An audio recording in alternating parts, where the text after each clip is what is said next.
20도 차이가 나는, 원래는 한 10도밖에 안 차이 나는데 오늘은 20도 차이고, 저희는 눈이 와가지고 거라지 연담에 나올 수 있을까? 그러면서 나왔는데, 이 동네에는 보니까 뭐 완전 봄날이에요. 와, 너무 너무 다르네. 그 길 바닥이 막 얼어 있어가지고 운전할 때 막 미끄러질까봐 엄청 신경을 쓰고 와가지고 네, 약간 피곤하더라고요. 이제 10시 20분에 나왔는데 12시 반에 그동안 중에 제일 빨리 도착했어요.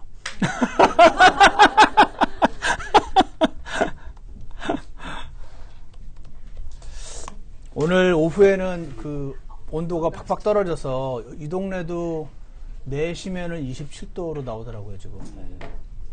그래서 조심하셔야 될 것 같습니다, 가실 때. 자, 우리 오늘은 이제 두 번째 장, 자녀 양육의 목표가 뭔가. 요즘 한국에요, 드라마 중에 스카이캐슬이라는 드라마가 있어요. 혹시 보신 분도 계시죠? 그게, 보셔도 돼요, 뭐. 그게 이제, 그 아이들을, 그, 공부를 엄청 시켜가지고 좋은 대학교 가게, 서울의대인가 목표로 가게 하는 뭐 그런 거 관련된 프로인데, 굉장히 그 센세이셔널한 반응을 일으키면서 막 시청률이 되게 높고 막 그런 것 같더라고요.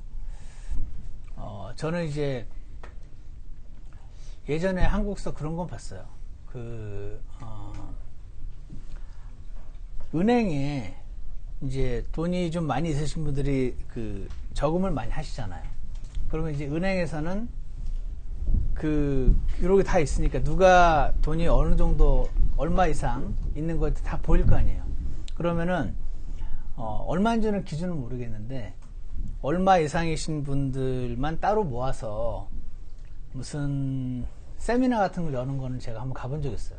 저는 이제 거기 해당돼서 간 게 아니고, 그때 그 자매님이 저를 거기다 초청을 해주셔서 따라갔었는데, 나중에 보니까 그래서 거기에 참여하신 분들이 자녀들이 따로 모여서 서로 사귀게 해주는 그런 걸 제가 본 적은 있어요. 그러니까 보통 사람들은 모를 것 같아요. 저도 몰랐었고, 그분이 초청을 해줘서 가서 보고 알았던 거지, 오, 이런 게 있구나 그때 알았는데, 이제 제가 지금 말씀드리는 건 뭐냐면은, 우리나라 중국도 마찬가지인 것 같고 일본도 비슷한 것 같고, 우리 모든 부모님들의 원함은 자녀들이 좋은 대학교 가고 좀 너무 힘들지 않게 살고 이왕이면은 시간당 10불 버는 것보다는 시간당 100불 벌어서 좀 적게 일하고 나머지 시간은 원하는 일에 쓸 수 있게 해주고 싶은, 또 우리는 교회를 주님을 아니까 그 시간을 주님을 섬기는 데 쓰게 해주면 얼마나 좋나, 이런 생각들이 다 있으실 거라고 생각을 합니다. 그러다 보니까 저도 이제 그렇게 자랐는데, 어릴 적부터 한글을 빨리 가르치고, 그래서 학교 들어가기 전에 한글을 띄고, 초등학교 6학년 때 졸업할 때는 다른 아이들 중학교 졸업할 수준으로 선행학습을 하고 그런 거 많이 있어요. 그래서 이제 거기서 이제 잘한 아이들은 이제 잘하죠. 잘하고, 캐나다 쪽으로도 그 유학을 많이 옵니다. 아이들이, 한국 분들이 영어도 가르치고. 근데 이제 저희가 거기 있었으니까 동훈이가 유치원을 한국에서 졸업을 했는데, 그 유치원 친구들하고 친하고 엄마들하고도 친한데, 이제 그 중에 몇몇 아이가 6학년 때인가 이제 1년, 2년 과정으로 많이 들어왔어요. 와서 영어도 배우고. 근데 얘들은 1년 이상은 안 있으려고 그래요. 왜냐면 1년 뒤에 돌아가면 학교 수업을 따라하기 힘들대요. 특히 수학. 그래서 와서 친구들하고 많이 뛰어놀면서 영어도 배우지만 절대 수학의 끈을 놓지 않는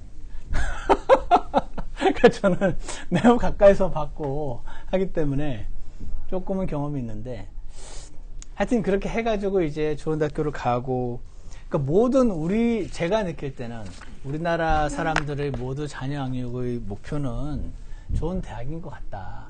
저는 그걸 비판할 생각은 없는데 그냥 현실이 그런 것 같다는 생각을 이제 했어요. 그러다가 많이들 아시겠지만 요즘 애들이 너무 자기중심적이고 남을 위할 줄 모르고 분노 조절 장애가 그렇게 많고, 그 뭔가가 문제가 있다고들 생각을 이제 하시거든요. 근데 이 그 공부를 제가 그 자녀 양육 수업을 메카니 목사님 그 수업을 제가 들으면서 처음으로 저도 한 번도 생각해보지 못한, 그냥 올바르게 잘 자라고 공부도 잘하고 좋은 대학교도 가고 그냥 보통의 부모님들의 생각에 별로 생각해 본 적이 없는 maturity, 성숙함을 위해서 자녀들을 거기에 그 목표를 이루기 위해서 훈련을 시키고 양육을 하는 거에 대한 개념이 저에게는 없었고, 제가 아는 주변의 친구들이라든지 우리 동원이 친구 엄마 아빠들 봐도 그렇고, 자녀들이 기러기로 와서 좋은 교육받고 잘 되게 해주기 위해서는, 그러려고 엄마도 너무 고생하고 아버지도 한국서 치과의사 하시고 무슨 이비인후과 하시고 하면서 하루 종일 그냥 딴 거 안 하고 일만 하시면서 그 애들 양육비 대시려고 하시는 것도 지금 많이 보기도 했고, 그러면서 한 번도 생각해보지 못한 maturity에 대해서 엄마 아빠가 이렇게 목적을 두고 그거에 맞게 이렇게 트레인 시키는 그런 거는 내가 들어본 적이 없다.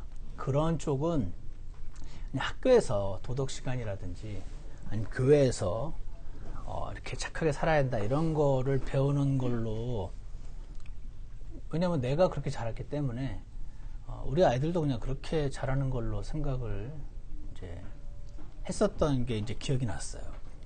그래서 저는 이 2장이 굉장히 충격적이었습니다. 근데 읽어보면 다 맞는 말인데 실질적으로 이렇게 생각을 해보고 제가 이걸 처음 들었을 그 당시에 이렇게 목표를 두고 한 적이 없구나라는 걸 깨닫고 많은 생각을 하게 만들었던 그런 파트가 오늘 2장입니다. 거기 보시면 자녀 양육의 목표는 성숙함입니다 라고 되어 있죠. 그리고 거기 이제 시편 127편이 나와 있는데 4절에 보시면 젊은 시절의 자식들은 용사의 손에 있는 화살들 같으니 자기 화살통에 그것들이 가득한 자는 행복하도다. 화살통에 그것들이 가득한 자는 행복하도다. 이 말씀과 몇몇 말씀을 근거로 미국에 있는 많은 근본주의자들이 애들이 생기는 대로 낳습니다. 그래서 한 15명씩 나가지고 버스를 운전하고 애들을 태우고 다니시는 분도 제가 봤고 당연히 너무 충격을 받으시는 표정인데요.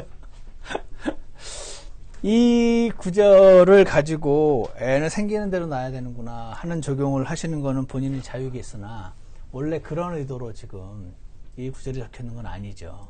근데 이 성경 구절의 해석의 오늘 좀 목표가 아니라 여기에 지금 자녀들을 화살통에 들은 화살들 같다라고 한 거를 통해서 지금 이 그 교재를 쓰신 분이 그 밑에 그 네모칸 있죠. 이 부분을 다 읽어보면 좋겠네요. 이 성경 구절은 이 부분을 조 집사님 한번 읽어주시겠어요? 시편 그 밑에 있는 그 패러그래프. 이 성경 구절은 우리 자녀들을 용사의 화살통에 있는 화살들로 비유합니다. 화살은 목표물을 맞추기 위해 사용됩니다. 그래서 화살들은 똑바로 꽂아야 하고 목표물에 정확히 겨냥되어야 합니다. 그런즉 우리 자녀들을 아주 똑바른 화살들로 만들고 휘면 바로 잡는 것이 부모로서 우리의 의무입니다. 그리고 나서 그들을 올바른 방향으로 겨냥해야 합니다. 당신은 아이들을 어디에다 겨냥하고 있습니까? 당신의 자녀 양육의 목표는 무엇입니까? 이런 속담이 있습니다. If you aim at nothing, you will always hit it. 그리스도인은 자녀 양육에 있어서 목표를 가져야 합니다. 네. 저는 이런 표현이 아마 미국 사람들에게 익숙한 표현인가 봐요. 맞나요? If you aim at nothing. 그러니까 nothing이 원래 아무것도 없다는 뜻이잖아요. 근데 마치 nothing이라는 물건처럼 지금 표현한 거예요. If you aim at nothing. nothing이란 거에다가 겨냥을 하면 화살을 언제나 쏘기만 하면 맞는다. 무슨 말이냐면 당신이 뭔가를 겨냥하는 게 없으면 아무것도 이룰 수 없다. 그 말이 되는 거더라고요. 그러니까 자녀 양육에 있어서 당신이 목표를 갖고 있지 않으면 그 아이들이 제대로 자라지 않을 거다. 그 얘기를 이걸 가지고 적용을 한 겁니다. 근데 처음에 저는 이 그 문장을 여기서 처음 봤는데 와, 되게 웃긴다. If you aim at nothing, you will always hit it. 마치 언제든지 맞출 수 있다는 것 같은데 사실은 아무것도 못 맞춘다는, 다시 말해서 목표가 있어야 된다. 그 목표에 이르지 못할지라도 목표를 가지고 그쪽 방향으로 가야 된다. 근데 그 목표 자체가 없으면 당신은 절대로 당신이 원하는 거에 이를 수 없다. 그 얘기를 이렇게 미국 사람들이 표현을 하나 봐요. 제가 볼 때 제가 그렇게 잘하기도 했고 제 주변과 아는 사람들 다 보면은 한국 사람들의 자녀 양육의 목표는 서울대학교인 것 같아요. 아마 10명 중에 9명 그럴 것 같아요. 저 고등학교 1학년 때 선생님이 희망하는 대학교를 적어내게 했어요. 그러더니 다 거두시더니 나중에 그날 저녁 때 들어오셔가지고 아, 미친놈들 이러면서 반이 서울대를 적었대. 저 60명이었거든요. 60명 중에 30명이니까 하버드를 적은 거예요. 나의 희망대학교. 그래가지고 미친놈들을, 너희 미친놈들을 하면서 이 중에 한 명도 갈까 말까 할 거라 그러면서 막 구박을 하더라고 선생님이. 저희 선생님이 굉장히 거친 분이었는데 그래서 그 바로 밑에 있는 그 패러그래프 보시면 자녀를 양육할 때 우리의 타겟은 에베소 6장 4절에서 발견이 되는데, 여기 보시면 또 너희 아버지들아 너희 자녀들을 노엽게 하지 말고 오직 주의 교육과 훈계로 양육하라. 저는 이 그 자녀들 양육에 관련해서 어머니들아 이렇게 안 하고 아버지들아 한 것이 좀 색다르게 느껴졌어요. 하나님이 아버지들에게 최종 책임을 물으시는 건가 보다 하는 생각을 가진 적이 있습니다. 어떻게 생각하십니까? 아버지와 어머니가 일치하셔야 돼요.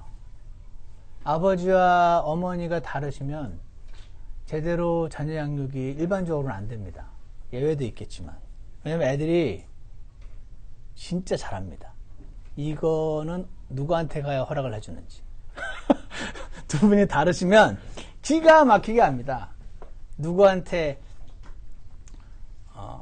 가면 허락을 해주는지 알기 때문에 하나 하셔야 되고, 최종적인 책임은 아버지. 실질적으로 아버지가 다른 일로 인해서 바쁘신다 하더라도 이렇게 잘 하고 있는지 어머니에게 자꾸 물어보시고 함께 하시고, 피지컬리 시간을 함께 하지 못할지라도 어머니의 양육이 아버지의 그 방향과 일치하고 최종 책임은 아버지에게 있다라고 저는 개인적으로 생각을 합니다. 그래서 근데 지금 포인트는 그게 포인트가 아니고 양육하라 할 때 양육하라란 단어가 우리 성경에 bring them up, ektrepho라는 단어의 의미가 성숙에 이르도록 키운다라는 의미래요. maturity. 너희 자녀들아 주님의 교육과 훈계로 양육해서 지혜를 받아서 서울대학교 가게 해라. 이게 목표가 아니고 성숙에 이르도록. 그래서 성숙, maturity가 우리가 자녀들을 양육하는 데 있어서 목표여야 한다. 근데 이 분이 판단하기에는 자기가 볼 때 성숙의 목표는 자기 통제, self-control. 두 번째는 wisdom, 세 번째는 책임감, responsibility. 이 세 가지 정도로 아마 다르게 이렇게 분류할 수도 있을 것 같아요. 성숙이란 뭐냐 이렇게 물으면은 어떤 또 다른 몇 가지에 있어서 말할 수도 있어요. 근데 이거는 이 책을 쓰신 분의 판단이고 뭐 나쁘지 않은 것 같아요. 그래서 성숙하도록 키워야 되는데 자기가 스스로를 통제할 수 있는 사람이 되게, 그리고 지혜로운 사람이 되게, 그리고 책임감 있는 사람 되게, 노 프로블럼이라고 생각이 들었어요. 저도 얼마 전인가 우리 교회에서, 범인은 몰라요, 굳이 알 필요도 없을 것 같아요, 여기 계신 분들이 자녀들이겠지. 화장실에서 물을 틀어놓고 물을 안 잠그고 변기마다 응가를 해놓고 물도 안 내리고 화장지를 있는 대로 뽑아가지고 다 그대로 내리면 막힐 정도로 해놓고 한 사건이 발생한 적이 있습니다, 얼마 전에. 그래서 우리 애들이에요. 우리 애들밖에 없었으니까. 그런데 이런 것들을 이제 아시고 혼내는 게 1번이 아니고 가이드를 해줘야 되잖아요. 왜 이렇게 하지 말아야 되는지. 만약에 네 친구가 이렇게 하면은 너도 따라서 똑같이 하는 게 아니고 너가 이렇게 어떻게 해야 되는지, 이런 것들을 무슨 행동을 해야 되는지와 그리고 그 행동을 왜 해야 되는지 두 가지를 혼내는 시간이 아니고, 전에도 말씀드린 것처럼 그 패밀리 디보션 시간을 통해서 잘 가르치고 가이드라인을 제시해 주시고, 한 번만에 되면은 애가 아니게요. 당연히 한 번만에 안 되겠죠. 한 번만에 안 될 때 또다시 가르쳐 주고 반복해서 그게 자기의 세컨 네이처가 되게, 저는 그것도 교회였는데, 자매님들은 잘 모르겠지만 그 형제님들 화장실에는 그 앉는 변기가 이렇게, 잘 아시죠? 집에도 있으니까 이걸 들어서 원래 소변을 보게 돼 있잖아요. 근데 그게 내려진 채로 소변을 보고 그 오줌이 그 앉는 자리에 이렇게 묻어 있는 경우가 있어요. 그거 왜 그러냐면 그 변기를 손으로 잡는 게 너무 이렇게 싫은 거죠, 이분이. 누군지 몰라. 왜 싫으냐?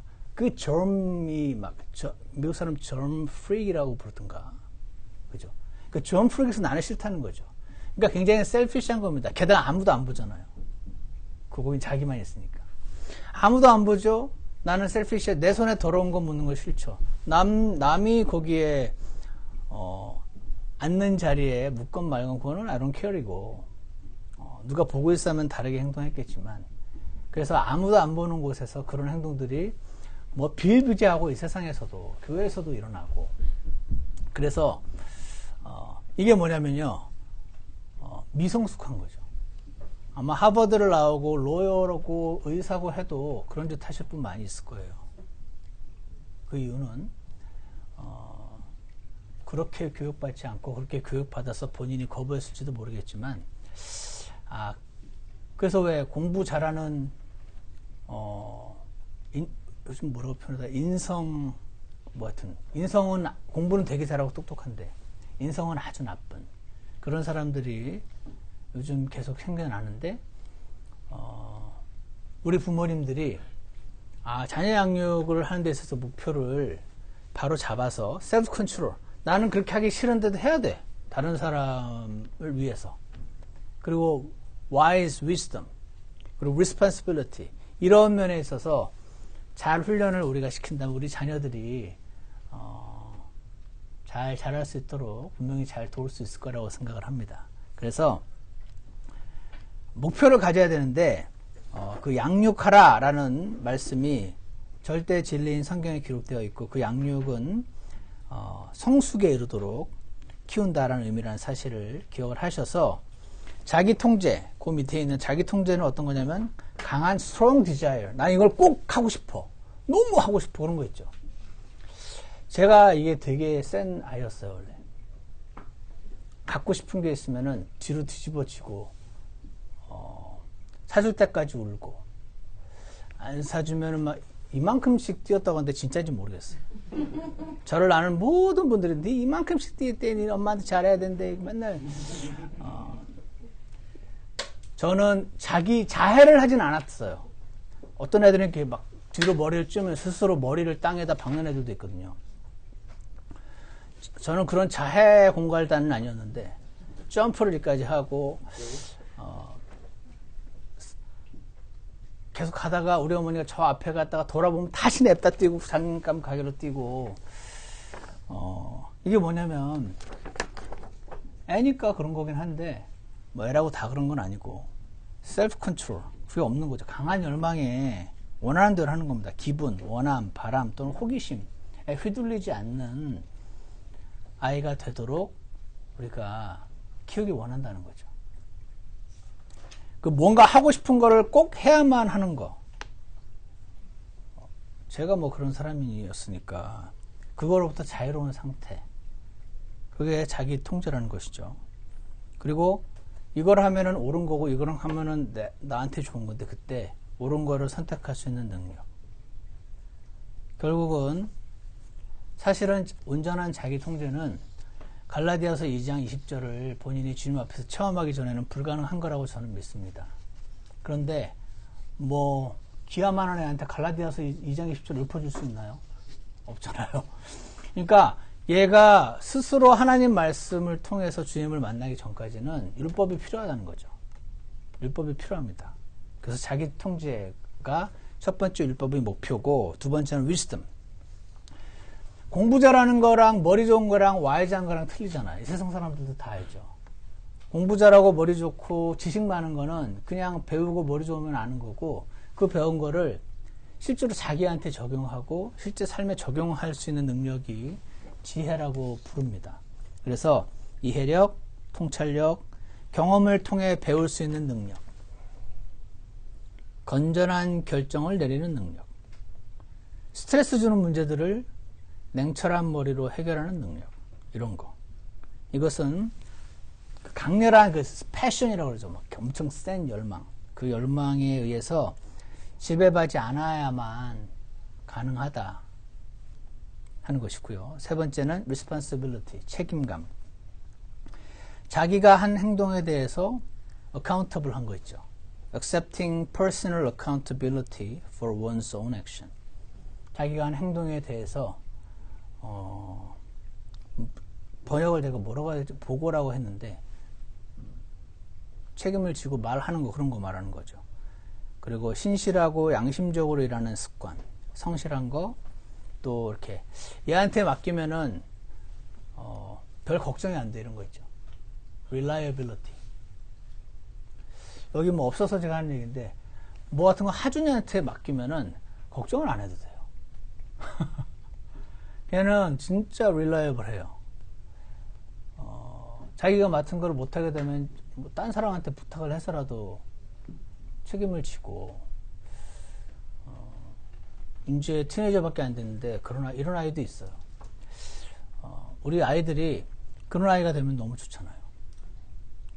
그래서 다른 어른들이 얘는 뭐 맡기면은 걱정할 필요가 없어. 내가 따로 막 챙기지 않아도 돼. 아마 여기 사업하시는 분들, 김경 집사님 같은 경우도 뭐 아래 직원한테 뭐 시켰는데 어떤 애는 계속 했는지 안 했는지 내가 체크할 때까지 보고를 안 하는 애가 있고, 어떤 애는 딱 하고 끝냈다고 보고하고, 이게 얘한테만 시켜놓으면 내가 이 부분에 신경을 꺼도 되게 해주는 사람이 있어요.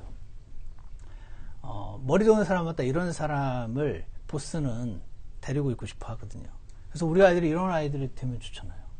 그래서 이거는 어떤 애는 타고난 아이들도 있긴 하지만 대부분은 타고나지 않기 때문에 우리가 습득할 수 있게, 사람은 생각을 하는 그 존재이기 때문에 왜 해야 되는지 이유를 정확하게 알고 계속 반복하게 도와주면은 뭐 아주 이 세상을 뒤바꿈으로 뛰어난 위인은 못 되더라도 최소한의 reliable한, responsible한 사람으로 우리가 양트레인할 수 있다라고 믿습니다. 그래서 요거 세 가지가 우리 자녀 양육에 있어서 일단은 괜찮은 목표 같아. 이 방향으로 한번 가보자 하는 그런 겁니다. 그래서요, 그 밑에 그러면 이 그 책을 쓰신 분이 7가지 영역에서 우리 자녀들이 성숙해지도록 돕자. 영적으로도 성숙한 아이들이 되도록 우리가 돕기 원하잖아요. 그래서 영적으로 성숙해지려면 먼저 구원을 받아야 돼요. 구원받지 않으면 성숙함이 불가능합니다. 왜냐하면 태어나야 잘하죠. 안 태어났는데 뭘 잘합니까? 안 태어나도 잘하는 사람은 도덕적인 사람일 수는 있지만 영적인 성장이라는 것은 불가능합니다. 그래서 첫 번째 목표는 구원입니다. 어린 나이에 빨리 구원받을 수 있게 도와주는 거 필요하고요. 두 번째는 하나님과 매일 동행하기. 하나님과 매일 동행하는 아이들이 되면 얼마나 좋을까요? 우리 아이들이 하나님과 매일 동행하는 아이들이 되도록. 이게 우리 영적인 자녀 양육에서 영적인 목표인 거죠. 세 번째, 지역교회에서 하나님을 섬기기. 혼자서는 신앙생활 잘하는데 지역교회에서 하나님을 섬기는 건 또 완전히 다른 차원의 문제입니다. 왜냐하면 지역교회는 여러 사람들과 부딪히게 돼 있거든요. 이 안에는 내 마음에 드는 사람도 있고 내 마음에 안 드는 사람도 있고 온갖 종류의 사람들이 다 있어요. 그 교회가 클수록 굉장히 다양한 스펙트럼의 그 사회에서도 분들이 존재하기 때문에, 물론 뭐 큰 교회는 또 그 안에서 마음에 어울리는 사람끼리 많이 어울린단 말을 제가 듣긴 했는데, 지역 교회에서 하나님을 섬기는 것을 배우는 것을, 이거 너무 중요한 거여서 우리 아이들에게 가르쳐 줘야 됩니다. 이걸 가르쳐 주려면 엄마 아빠들이 지역 교회에서 섬기셔야죠. 네 번째로 개인 구령자가 되도록 다른 사람들에게 복음을 전하는 사람. 그리고 헌금을 드리는 데 있어서 억지로 드리지 않고 자원해서 드리는 사람이 되게. 그리고 하나님을 사랑하게. 그리고 하나님의 뜻을 행하기를 원하는 사람. 이렇게만 되면 너무 좋겠죠? 그래서 이것이 우리 자녀 양육에 있어서 영적인 목표입니다. 이 목표, 너무 높아, 이런 느낌 드실 수도 있고, 아유, 나도 아닌데, 무슨, 나도 이렇게 못하고 있는데, 누굴 가르치나, 이런 생각 하실 수도 있어요. 그래서 자녀 양육 시간이 사실은 부모님께 굉장히, 이게 내가 필요한 거구나라는 걸 굉장히 많이 느끼게 되는 시간이었습니다. 저 개인적으로도. 근데 이 목표를 안 세우잖아요. 그러면 이렇게 될 일이 없다는 거예요, 거의. 목표를 세워도 그 목표까지 가는데 매우 어려움이 있는데, 그리고 아직도 안 되네라고 속상함이 있어서 아예 목표도 안 세워버리려 하면은 이것처럼 가게 될 가능성이 목표를 세우고 실패하는 사람보다 훨씬 없다. 아까 그 얘기를 한 게 if you aim at nothing, you'll always hit it. 그게 여기에 해당되는 것 같습니다. 두 번째, 도덕적, morally. morally도 영적으로만 훌륭하면 됩니까? morally도 세상 사람들 중에서도 morally, 도덕적으로 훌륭하신 분들 많잖아요. 다른 종교에도 있고 아예 하나님 안 믿는 무신론자 중에서도 도덕적으로 훌륭하신 분들 많아요. 근데 크리스찬들이 그분들에 비해서 그렇게 많이 떨어지면 능력이 없어져요. 영향력이 없습니다. 그래서 모럴 어떤 목표가 영적인 목표가 좀 달라서 우리의 어떤 궁극적인 목표가 될 수는 없다고 저는 생각하는데, 그렇다고 해서 기본적인 모럴리티를 우리가 장착을 하지 않으면 좋겠다, 뭐 개독교, 뭐 좋겠다, 너는 맨날 뭐 하나님께 용서만 구하면 다 된다며, 참 마음 편하겠다, 이런 거 굉장히 인터넷에 많이 나옵니다. 기독교인들 무슨 얘기 나올 때마다 그런 게 어딨냐고 하면서, 그런 사람이 우리가 되지 않기 원하기 때문에 무엇이 옳고 그른 것인지를 알도록 도와주는 것이 우리의 목표고요. 그 다음에 옳은 것을 선택하도록. 일단 아는 게 중요합니다. 아예 모르면 선택조차 못하죠. 근데 일단 알아야 돼요. 그래서 그 다음에 옳은 걸 선택하도록.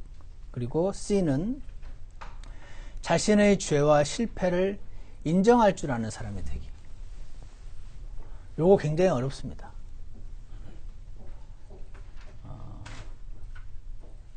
이 메카이 목사님 그 막내 아들이 너무 고집쟁이여가지고 이거 시작했다 그랬잖아요. 미국 그 근본주의자들이 딴 건 안 하는데 애들 운동은 되게 많이 시켜요. 그래서 얘가 캐나다 이제 하키 왕국이니까 아이스 하키도 하고, 우리 동호도 맨날 집 앞에 컬더스에 가가지고 애들하고 스트리트 하키인가? 그 막대기 들고 맨날 하키하고, 농구하고, 이런 거 엄청 많이 하는데, 얘가 타일러가 농구를 그렇게 좋아했는데, 지면 하여튼 난리가 나는 거예요.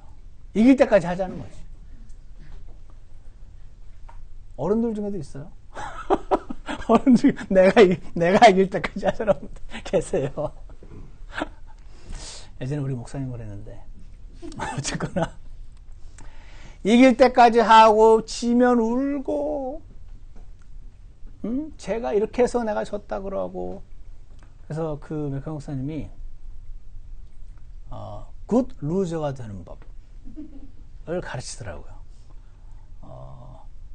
너는 베스트 선수가 될 수 없고, 이 세상에서 베스트 선수가 될 수 없단 말은 언제든 질 수 있는 일이 생길 거고, 그때마다 이렇게 배드 루저가 되면 이건 안 된다. 굿 루저가 되도록 가르치더라고요. 1년, 2년, 3년 지나면서 이거 바뀌게 돼. 나중에는 나이스 플레이 지고 나서도 나이스 플레이 하고 한 6학년 되기 전에 바뀌더라고요. 나이스 플레이 하고, 저도 얘가 되게 머리도 좋고 퍼펙셔니스트더라고요. 수학도 하나만 틀리면 계속 울면서 그거 끝까지 하는 거지. 그러니까 자기 성격이에요. 근데 그건 네 성격이고 좋은 쪽으로 잘 활용하면 좋지만 그거 가지고 사람들이 다 너한테 맞춰주길 바라는 건 불가능하니 계속 가르치고 반복하니까 나중에 되더라고요. 그겁니다. 그 자기의 죄와 실패를 인정하는 사람. 성경에도요, 너희 죄를 인정하기만 하라, 그런 말씀이 있습니다. 인정하기만 하면 용서해 주시는데 끝까지 변명을 하고 인정을 안 하기 때문에 문제가 되죠. 제가 애들 키워보니까 저는 이미 얘를 용서할 마음의 준비가 다 돼 있어요. 왜냐면 나도 똑같이 옛날에 그런 짓 했었으니까. 근데 너 그거 했지? 잘못한 거 맞아? 라고 했을 때 네, 그거 한마디면 끝이에요. 근데 그거를 안 해가지고 2시간, 3시간. 저도 고집이 세니까 네 할 때까지 못 풀어주거든요. 그거를 한참 했었던 기억이 나요.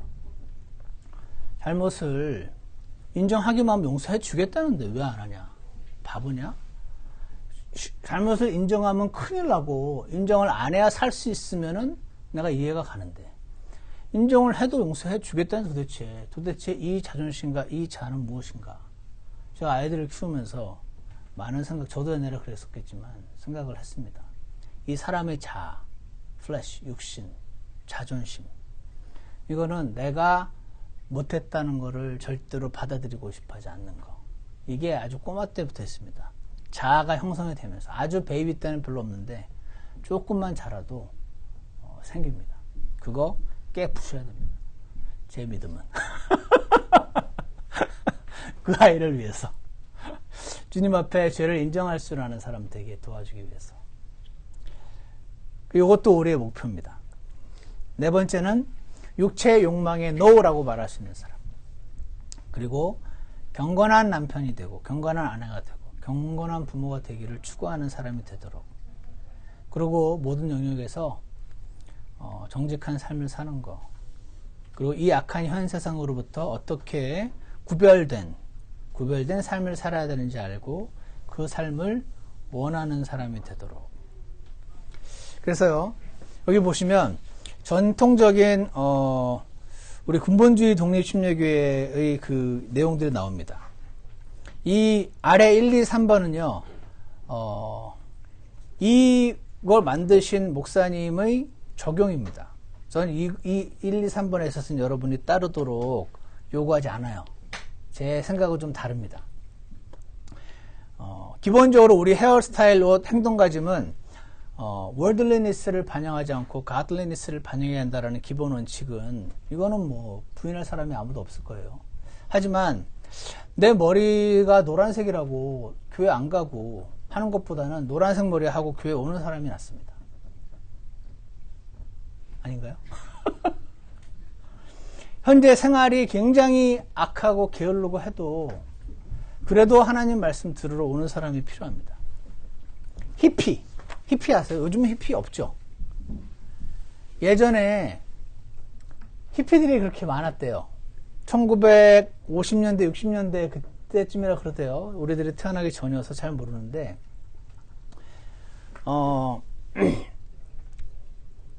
전쟁, 원래는 막 과학의 발전과 기술의 발전과 이런 것들 때문에 이대로만 가면 정말 사람의 과학과 기술의 힘으로 유토피아가 오겠구나라는 생각들을 전 세계에 다 퍼져 있었대요.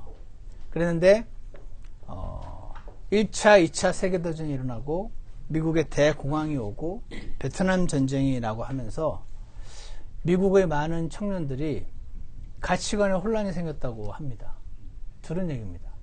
그래서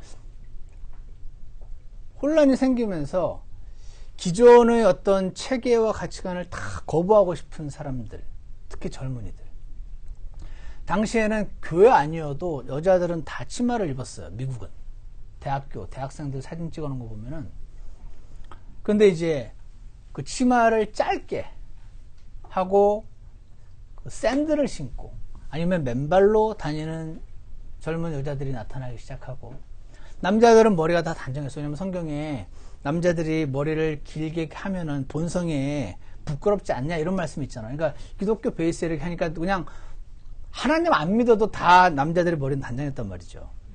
근데 기존의 가치관에 뭔가 이렇게 거부하고 싶은, 반항하고 싶은 마음이 들어서 남자들은 머리를 기르고, 당연히 교회에 가면은 단정하게 입는 게 그게 정상인데 왜 그래야 돼? 왜? 이런 게 생긴 거지.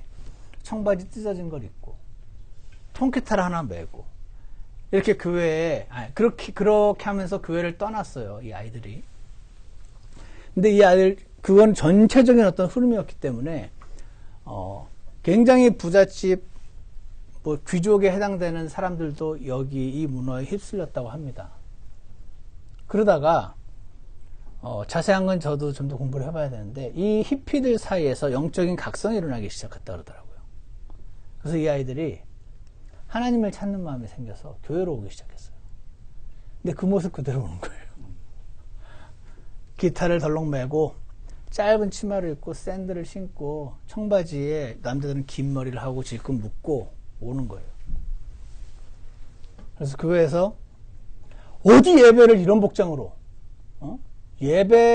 복장을 제대로 해서 예배를 드려야지. 당장 집에 가서 옷 갈아입고 오라고. 이렇게 하는 교회들이 꽤 많았겠죠. 지금도 그럴 텐데 그 당시 어떻겠어요? 1960년대 그때 어땠겠어요? 그리고 교회에서는 파이프로간 이런 걸로 예배를 드려야지. 기타 웬 깽깽이 기타냐. 그러지 않았겠어요? 그때 1960년대 그때 지금 말고.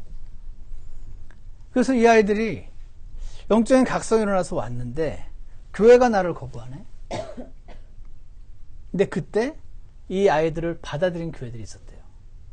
주님께 묻고 이 복장보다 이 아이들이 마음의 각성을 일으켜서 교회로 보내신 분은 하나님이실 테니 하나님의 마음 때문에 이 여러 가지가 내 눈에 거슬리고 한 번도 본 적이 없는 거라 가지고 도저히 막 어떻게 될지 모르겠는데도 불구하고 이들을 받았던 교회들이 있대요. 나중에 이들이 시간이 지나면서 계속 이렇게 사는 게 아니래. 돌아갔어요. 자기 위치로. 하버드 대학교로 돌아가고 어디로 돌아가고 다 자기 위치로 돌아간 거죠. 그래서 이들이 나중에 미국의 주류 세력이 된대요. 근데 나이가 들면서 교회를 가고 싶은데 옛날에 자기를 거절했던 교회를 안 가고 싶은 거죠. 그래서 옛날에 그 교회들은 다 할아버지와 할머니만 남는 교회가 되고 그들을 받아들였던 교회는 계속 젊은이들로 넘치는 교회가 되고 이런 현상이 발생했다 하는 얘기를 제가 들은 적이 있어서 여러 생각이 들더라고요. 그래서 기본적으로 근데 그 말 자체에 나쁜 게 있나요? 예배를 잘 드려야지. 성의껏 드려야지. 대통령 만날 때도 제대로 입어야 되는데 하물며 하나님 만나야 되는데 제대로. 그거에 대해서 그게 틀렸단 말을 하는 게 아니고 문제는 그거에 떨어져요.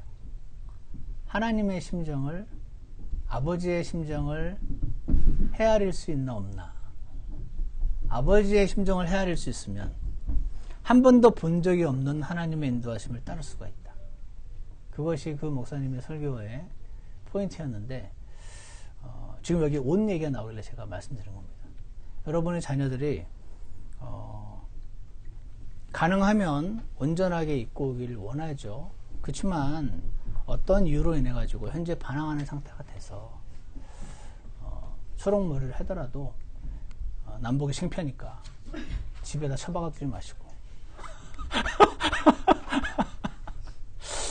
우리 교회에 제가 와서 제일 많이 느낀 게 본이 되는 삶이더라고요.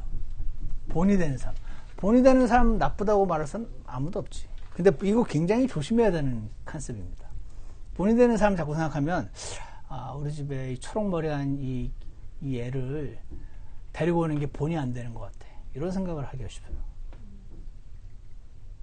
그 본이 되는 삶은요, 하나님만 바라보는 삶을 많이 방해할 때가 많습니다.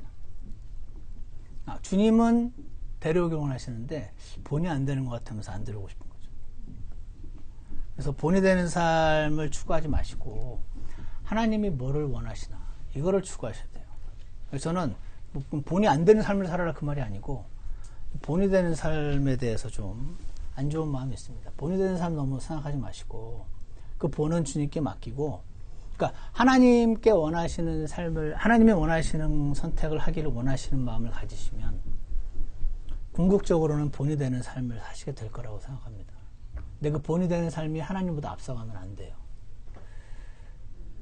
그리고 두 번째, 우리는 가는 장소를 매우 선별해서 다닙니다. 이분들이 진짜 그렇게 하십니다. 엔터테인먼트도 선별해요. 비디오도 선별하시고요. TV와 컴퓨터는 하루 24시간 통제됩니다.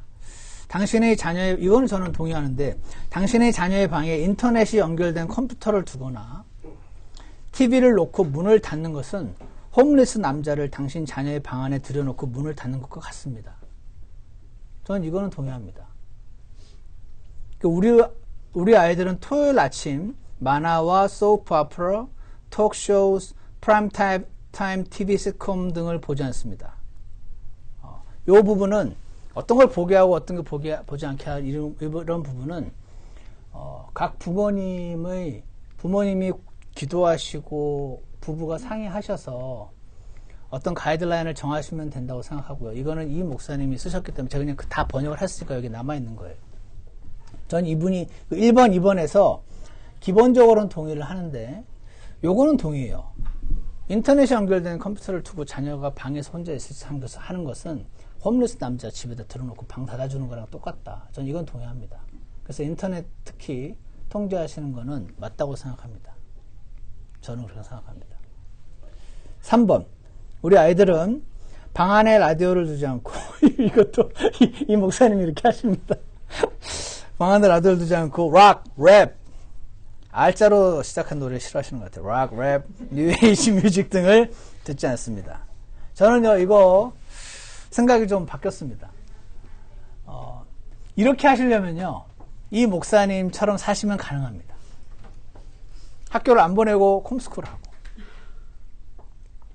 그리고 크리스찬 스쿨만 쭉 나와서 크리스찬 칼리지 가고, 크리스찬 칼리지 졸업하고 목사하거나 선교사 하거나 아니면 크리스찬 스쿨 티처 하거나 요 루트를 밟을 때는 가능해요. 이거. 근데 현실적으로 전에 보니까 우리 교회 애들도 요즘 되게 유명한 가수가 부르는 노래 있는데 다 외우던데요. 아예. 그래서 저희 집사람이 교회에서는 그런 춤추는 거 아니야? 한번 그랬다 그러던데 제가 생각 많이 했어요. 집에서는 춰도 교회에서는 안 되나? 그렇다고 교회에서 마음대로 춰 그러나? 이거 어떻게 해야 되는 건가? 한번 생각을 한 적이 있어요. 여러분 어떻게 생각하세요? 나중에 기회가 될 때 한 번 더 말씀을 드리기로 하고 저는 요걸 좀 해봤거든요. 저는 신학생이기도 했고 홈스쿨도 시켜봤고 저거 너무 좋다 해서 저렇게 가는 방향으로 가볼까도 했었고 여러 가지가 있었는데 저가 개인적으로 느끼는 거는 그런 거 좀 봐도 된다 라고 개인적으로 생각합니다. 왜냐면은 그거 아예 못하게 하는 거 거의 불가능해요. 현실적으로 안 되더라고요. 그리고 학교 가잖아요. 학교 가면 친구들이 다 하는데 혼자 너무 아니기도 하고. 근데 저는 그랬어요. 그런 거 상관없어. 그걸로 왕따 돼. 하나님이 켜주실 거야. 제가 그랬거든요. 무식하게. 그렇게 선택하실 수도 있어요.